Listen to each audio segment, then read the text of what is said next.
Probably the biggest problem I see in joint locking is people's tension. The two biggest places people tense is in their shoulders and in their hips. Usually they grab like this or they pick up like this. Joint locks are not much different than hitting. When you punch, ideally what happens is your whole body has a kinetic chain where everything lines up to create power. Any deviation in the motion as you go to punch messes up the kinetic chain. Power from joint locking transfers to you into them. If you deviate and transfer energy into different ways or stop the energy through tension, then there's no power. So when you grip somebody, this is a big mistake new people make as they grip and they squeeze. If you had to grab your child and walk them across the street, you saw a car coming and you just grabbed them and you walk them, that's about the appropriate grip you want. If you squeeze them and tense, you're not going anywhere, you're stuck and you both get hit.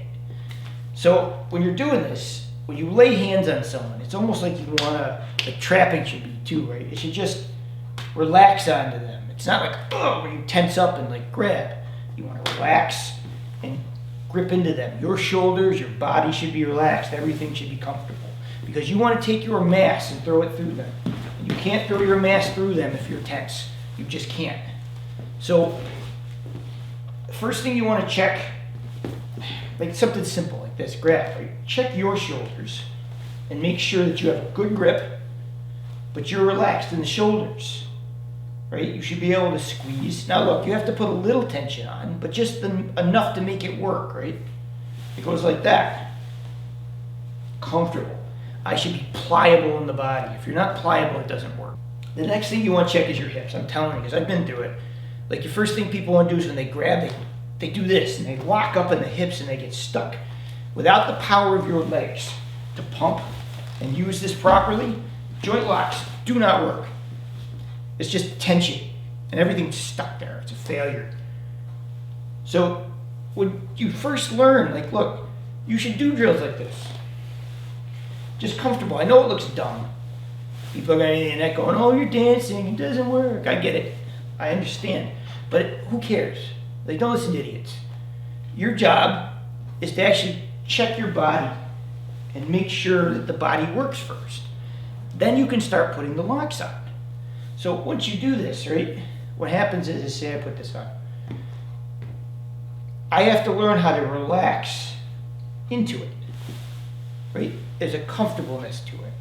If you lose structure, it fails. So what you have to be careful of is you don't bend your back. You bend, it's like you're lifting an object. As you go down, you want to make your back like this, not like this, because when you pick up, you're going to hurt your lower back.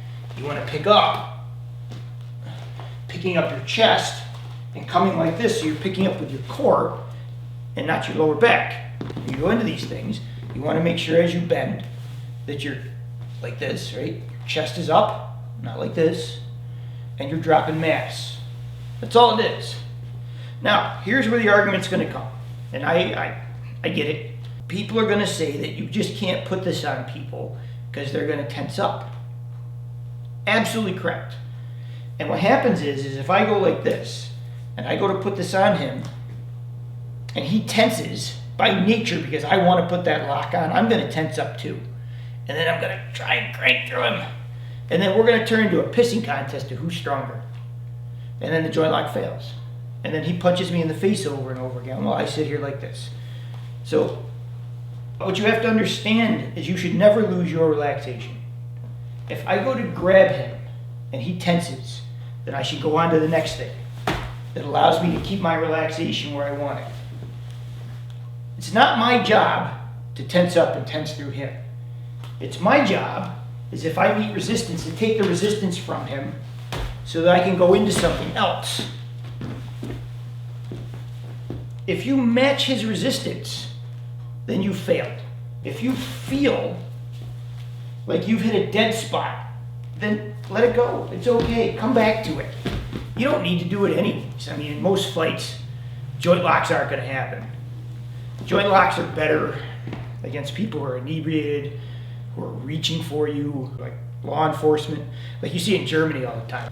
I laugh my butt off every time I see these pain locks that they put on these protesters in the street to pick them up off the ground to watch them scream. It's fantastic. Joint locks are situational. I'm not suggesting you should use them in every situation. But when you're practicing them, to learn them, you should practice them loose to check your whole body. Make sure you're good. Make sure you can drop your weight on them properly. And you should practice where you go like this, and he says no. And he fights me. Okay, bang, bang. Oh, now I got it, right? So that you can flow in and out of them. Now, at a really stupid high level, which most people never get to, there are people, when he gives me tension, that know how to use that tension properly into their body to take advantage of them. But, from a realistic standpoint, 99.9% of people will never achieve that level of ability. So, ideally, you feel resistance, you have to flow to something else to convince them that they're wrong. That's all it is. Check yourself on every lock. Everyone is in such a hurry to put the lock on. They feel like they fail if it doesn't go on properly. It's not that the lock is unimportant right now. What's important is you learn how to transfer your mass smoothly and relaxed and precisely. The locks will get better if you get better. But if you just try to crank them on all the time with bad form and tension and incorrect posture, then they're going to fail. So go play with them. Have fun. Mix them into your work and enjoy. If you enjoyed this, please check out my new channel, The Karate Man. Link is below. And as always, thanks for watching.